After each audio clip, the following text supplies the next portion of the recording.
생물의 생존에 꼭 필요한 후각. 흔히 우리는 코에서만 냄새를 맡을 수 있다고 생각하는데요. 우리 몸 다른 곳에서도 후각이 발달하고 있다는 사실이 알려지고 있습니다. 근육에 후각 수용체가 있어 퇴화된 근육의 재생에 도움을 주고, 신장의 후각 수용체가 호르몬을 조절해 그 영향이 혈압까지 미친다는 사실이 발견됐는데요. 후각의 놀라운 힘은 과연 어디까지일까요? 과학 미래를 열다에서 알아봅니다.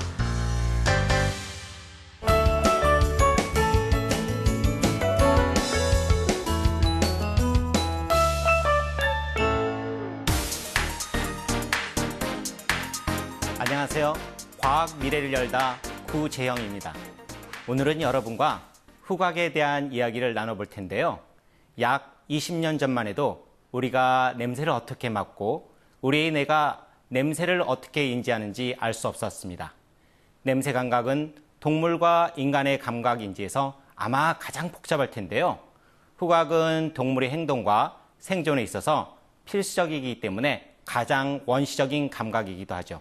하지만 만약에 다른 냄새를 인지하고 기억하는 기본 메커니즘은 오랫동안 알려지지 않았습니다. 하지만 이제 많은 연구가 진행되면서 후각에 대한 많은 사실이 밝혀지고 있는데요. 오늘 아마 여러분의 귀를 솔깃하게 할 재미있는 후각 이야기를 들으실 수 있을 겁니다. 자, 그럼 이제부터 후각이 어떤 특별한 힘을 가졌는지 알아볼까요?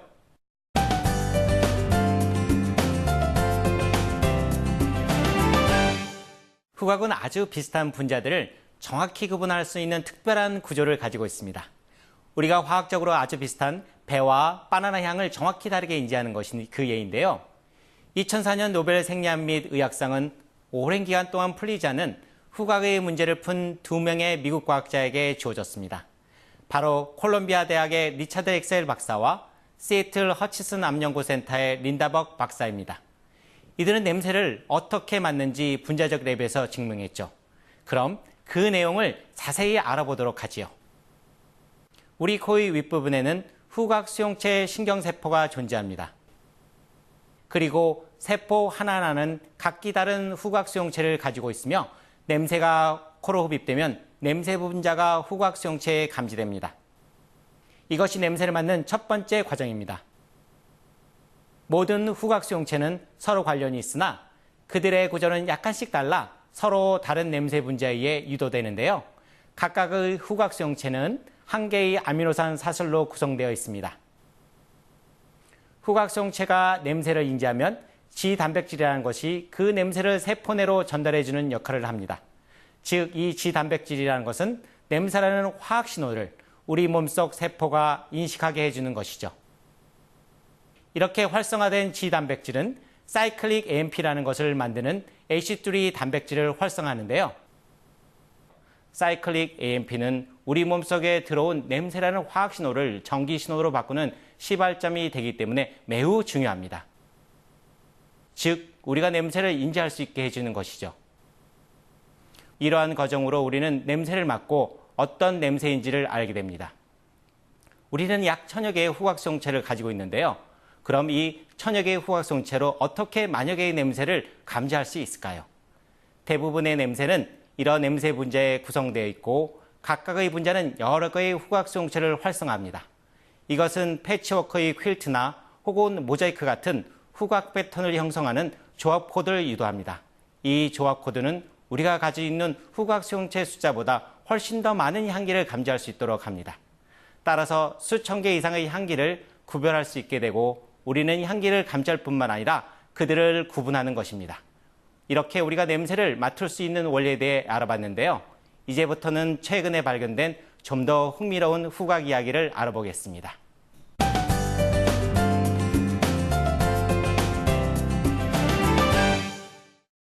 만약 후각 수용체가 코가 아닌 다른 곳에서 냄새를 맡는 기능을 한다면 매우 의아하게 생각하시겠죠? 그러나 이 분야의 연구는 최근 매우 활발하게 논의를 시작하였으며 몇몇 재미있는 결과가 있습니다. 후각 수용체는 더 이상 코 안에 갇혀있지 않고 밖으로 나와 그 역할을 과감히 보여주고 있습니다. 그럼 어떤 일을 하고 있는지 살펴볼까요? 먼저 정자의 후각 수용체 이야기입니다. 몇 가지 경우를 제외하고 체외 수정에 의한 유선 생식은 매우 소모적인 과정입니다. 해양 무척추 동물의 경우 다른 선택이 없기 때문에 엄청나게 많은 정자와 난자를 방출하고 난자의 정자를 유도하는 유인물에 의해 좀 더 효율적으로 유성 생식이 일어나게 합니다. 포유류의 경우 난자의 수는 매우 적은데요. 그러나 짝짓기를 할 때는 하나의 난자에 수백만 개의 정자가 제공되죠. 그럼 난자와 수정하는 많은 후보 정자 중에 어느 하나를 결정하는 것은 무엇일까요? 이 문제에 대해 독일의 과학자 스퍼 박사와 그 동료들은 정자에 발현하는 후각 수용체가 난자가 방출하는 냄새, 즉 화학 유인성 신호를 감지하고 난자로 이동한다는 것을 증명하였습니다. 이 결과는 매우 놀랍고도 충격적이었습니다.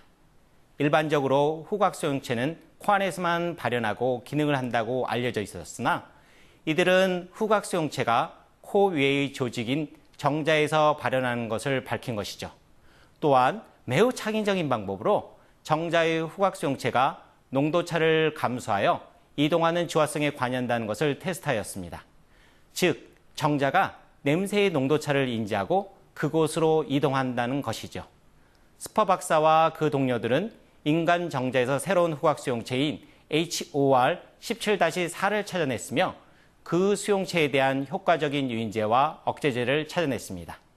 그리고 실험을 통해 유인제는 브리지오날과 릴리안과 같은 백합향 성분이었으며 이 유인제에 대하여 정자는 활성을 보인다는 것을 알게 됐죠. 또한 동남아 음식에 사용되는 매콤한 향인 실란트라 향을 내는 언데카날이라는 성분에 대해서는 억제되는 모습을 보였습니다. 이 연구에는 아직도 몇 가지 질문이 남아 있습니다. 과연 실제 정자 후각 수용체에 결합하는 냄새의 출처가 무엇이냐는 것이죠. 포유류 난자로부터 방출되는 매우 적은 양의 유인제를 식별하는 일은 아직도 너무나 어려운데요. 한 가지 가능성은 유인제가 여성의 생식기관에서 방출되어 난관에 위치한 난자에 정자가 도착하도록 같이 조정하는 가능성이 있다는 것입니다. 이것은 어쩌면 난임을 해결할 수 있는데요. 현대 사회에서 큰 문제가 바로 난임이죠. 이때 체외 수정을 실시하지만 체외 수정 과정이 매우 힘들고 성공률도 많이 낮은 것이 현실입니다.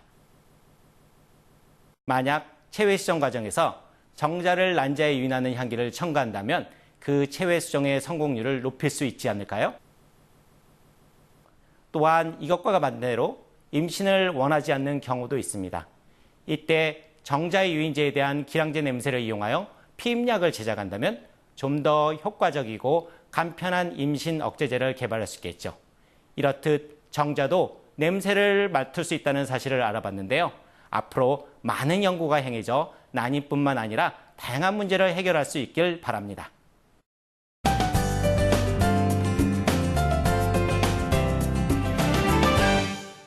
다음은 최근에 보고된 근육의 후각 수용체에 대하여 알아보려고 합니다.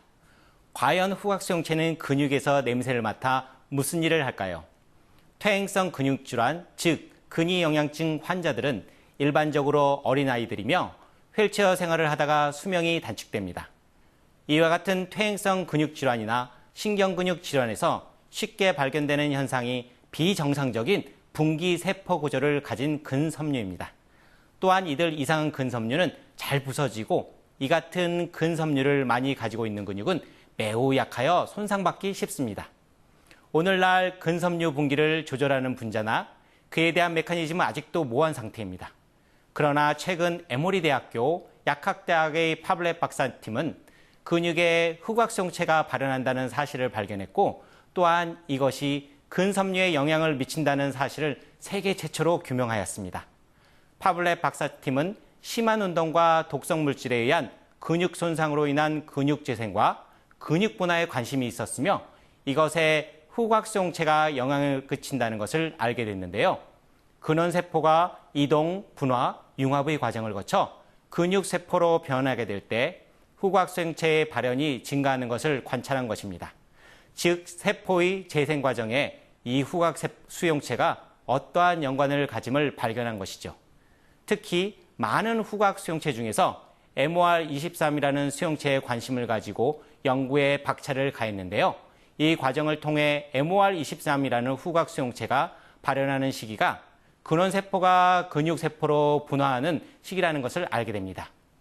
즉, MOR23과 근육세포와의 직접적인 관계를 확인한 것이죠. 그럼 과연 둘은 서로 어떠한 관계를 갖고 있을까요?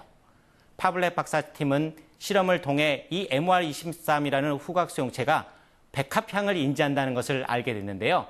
이 백합향을 이용해 실험을 하게 됩니다. 과학자들이 어떤 유전자의 기능을 연구할 때 가장 흔히 사용하는 방법이 loss of function과 gain of function인데요. loss of function은 특정 유전자를 없애거나 발현을 억제해 그 유전자 산물의 기능을 상실하게 하여 그 기능을 역추적하는 방법론이고요.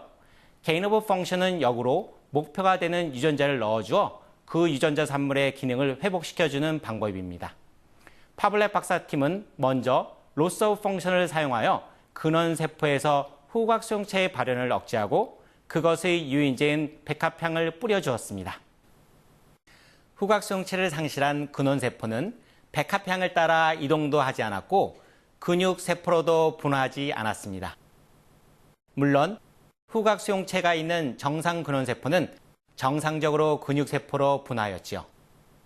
위의 결과를 확인하기 위하여 그들은 다시 gain of function 방법을 사용했는데요.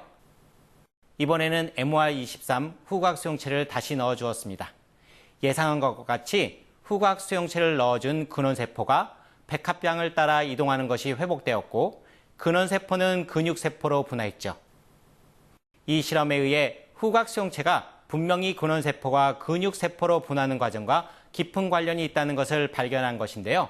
그럼 손상된 근육이 재생될 때는 어떨까요? 우리의 근육은 심한 운동과 유독한 화학물질에 의해 손상되며 퇴화되고 다시 재생되는 과정을 거쳐 재기능을 하는 근육이 됩니다. 이 과정에서 후각 수용체의 기능을 밝히기 위하여 방금 말씀드렸던 것과 같은 동일한 실험을 실시하였는데요. 그 결과 후각 수용체의 발현을 억제한 근육은 제대로 재생되지 않았으며 근육질환에서 많이 발견되는 비정상적 분기 근섬유를 많이 함유하고 있었습니다. 이것은 즉 부서지기 쉬운 비정상적인 근육이 재생되었다는 것이죠. 또한 이것에 후각 수용체를 과발현하니 위와 같은 현상이 사라진 결과를 얻었습니다. 이것으로 근육에 발현되는 후각 수용체가 근육의 재생에 결정적인 기능을 한다는 세계 최초의 결과를 얻은 것입니다. 이 놀라운 과학적 발견은 많은 근육질환 환자에게 희망을 줄 수 있습니다. 현재까지 비정상적 분기 근섬유의 생성 원리나 관련된 유전자에 대해 보고된 것이 없었으나 근육 후각 수용체의 기능 여부에 따라 이런 현상의 진감이 조절된다는 것은 근육 후각 수용체에 반응하는 냄새를 이용하여 근육질환 치료제로 사용할 수 있다는 직접적인 결과라 할 수 있습니다. 이러한 치료제가 하루빨리 개발돼 근육질환으로 고생하는 환자들을 쉽게 치료할 수 있었으면 합니다.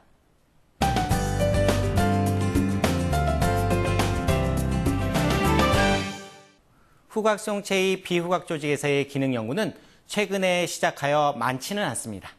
그러나 2013년 봄에 아주 재미있는 또 다른 연구 결과가 미국 존스 홉킨스 의과대학의 플러지닉 박사팀에 의해 보고되었습니다.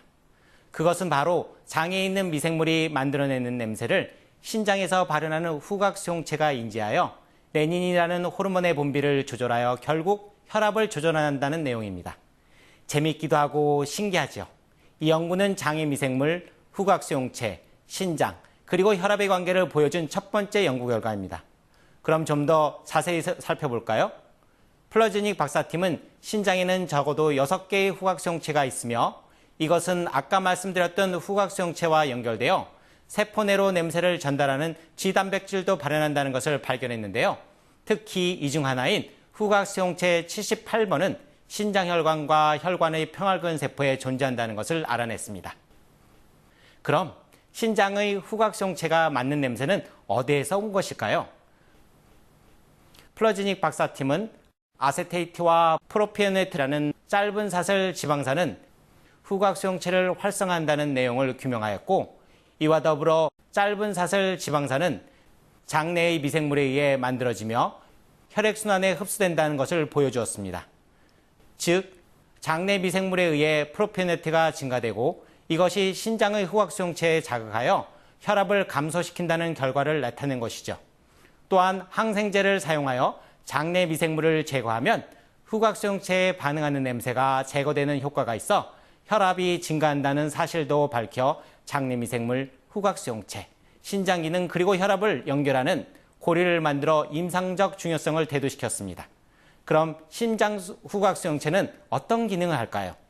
위 질문에 대한 해답과 장내 미생물, 신장, 혈압의 가능한 연결고리를 찾기 위하여 신장에 발현하는 후각수용체를 제거한 생쥐와 정상 생쥐에 프로피오네트를 주사하고 혈액으로 레닌의 방출의 양과 혈압을 측정하였습니다.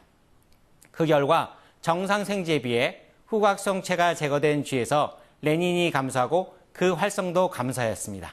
이 결과 프로피오네트가 신장 후각수용체에 결합하여 활성화를 통하여 레닌 방출을 증가하고 혈압을 조절한다는 것을 알게 해준 것이죠. 위의 결과를 토대로 우리는 여러 사실을 알 수 있었는데요. 먼저 신장 기능에 있어 후각수용체가 중요한 기능을 한다는 사실, 그리고 신장에 있는 후각수용체의 기능을 이해함으로써 우리는 신장이 건강과 질병에 어떻게 기능을 할 수 있는지 이해할 수 있었다는 점, 그리고 마지막으로 신장 후각수용체는 장내 미생물이 방출하는 냄새를 맡아 혈압을 조절한다는 점입니다. 우리가 가까운 장내에 신장의 후각수용체를 조절하는 냄새를 적극적으로 활용할 수 있게 된다면 고혈압 및 저혈압 치료제를 개발할 수 있게 될 것입니다. 후각을 이용한 혈압 치료제, 앞으로 의학 기술의 발전에 큰 역할을 할 수 있겠죠.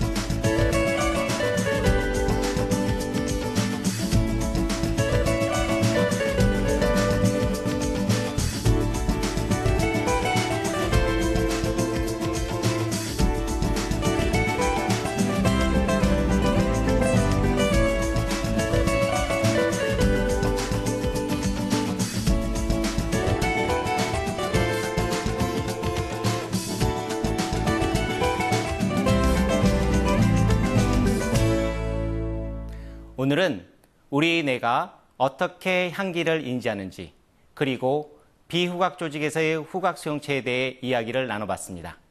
냄새 물질을 감지하는 후각 수용체가 콧뿐만 아니라 우리 신체의 몇 개 조직에서도 그 기능을 하고 있다는 사실을 알았는데요.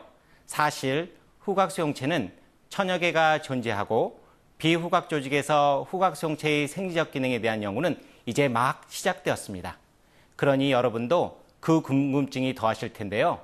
그 많은 후각 수용체가 신체의 어떤 조직에서 어떤 기능을 하고 있을까요?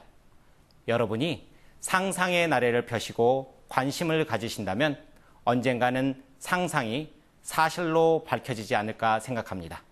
과학 미래를 열다. 오늘은 여기까지입니다. 시청해주신 여러분 고맙습니다.